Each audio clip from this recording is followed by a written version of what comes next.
নাসার যুগান্তকারী আবিষ্কার সৌর কামানের গোলা মঙ্গল গ্রহের জল হারানোর সম্ভাব্য কারণ হিসেবে চিহ্নিত করে দীর্ঘস্থায়ী তত্ত্বকে বৈধতা দিয়েছে। প্রায় এক দশক ধরে মঙ্গল গ্রহকে প্রদক্ষিণ করার পরে নাসার মঙ্গলযানের অবশেষে সৌর বায়ুমণ্ডলকে গ্রহের বায়ুমণ্ডলে বিচ্ছিন্ন করার সরাসরি প্রমাণ সরবরাহ করেছে, যা মঙ্গল গ্রহকে কিভাবে একটি সম্ভাব্য বাসযোগ্য পৃথিবীতে রূপান্তরিত বা অনুর্বর ভূদৃশ্য দেখতে পাই তা কিন্তু সম্পূর্ণ গুরুত্বপূর্ণ অন্তর্দৃষ্টি প্রদান করেছে। মঙ্গল গ্রহে নদ ও হ্রদের একটি সম্ভাব্য বাসযোগ্য পৃথিবী থেকে আজ আমরা যে অনুর্বর ভূদৃশ্য দেখতে পাই সেখানে রূপান্তরিত হওয়ার ঘটনাটি কয়েক দশক ধরে বিজ্ঞানীদের কৌতূহল করে তুলেছে। প্রায় এক দশক কক্ষপথে থাকার পর নাসার মহাকাশযান অবশেষে এই নাটকীয় পরিবর্তনের জন্য দায়ী প্রক্রিয়াগুলি সরাসরি প্রমাণ সরবরাহ করেছে। সায়েন্স অ্যাডভান্স এ প্রকাশিত এই গবেষণার ফলাফলগুলি সৌর বায়ুমণ্ডলের ক্ষয়ক্ষতির ক্ষেত্রে সৌরবায়ু ও স্পুটারিং নামে পরিচিত একটি ঘটনাকে তুলে ধরেছে।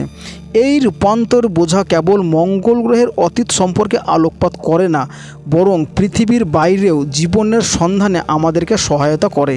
গত দশক ধরে বিজ্ঞানীরা প্রচুর পরিমাণে প্রমাণ সংগ্রহ করেছেন যে সৌরবায়ু সূর্য থেকে নির্গত আয়নাযুক্ত কণার ধ্রুবক প্রবাহ মঙ্গল গ্রহের বায়ুমণ্ডলের বেশিরভাগ অংশকে ধ্বংস করার ক্ষেত্রে একটি প্রধান ভূমিকা পালন করে।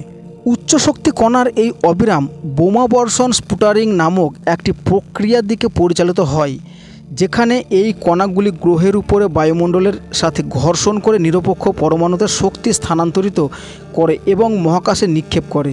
এই প্রক্রিয়াটি দীর্ঘদিন ধরে সন্দেহ করা হচ্ছে, তবে মঙ্গলযানের তথ্য প্রথম সরাসরি পর্যবেক্ষণ প্রদান করে।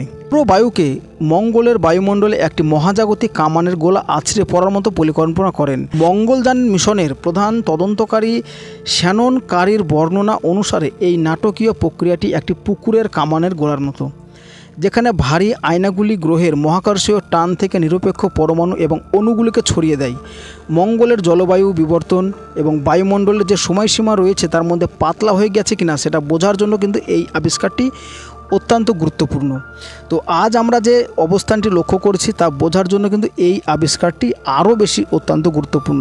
তো জানা যায়নি এখন পর্যন্ত যে মঙ্গলে কি মানুষ বসবাস করা যাবে কিনা। তো যাই হোক, এই গেল মহাকাশমূলক একটি ভিডিও। কেমন লাগলো অবশ্যই জানাবেন। ভালো লাগলে চ্যানেলটিকে সাবস্ক্রাইব করে বেল আইকনটি প্রেস করে দেবেন।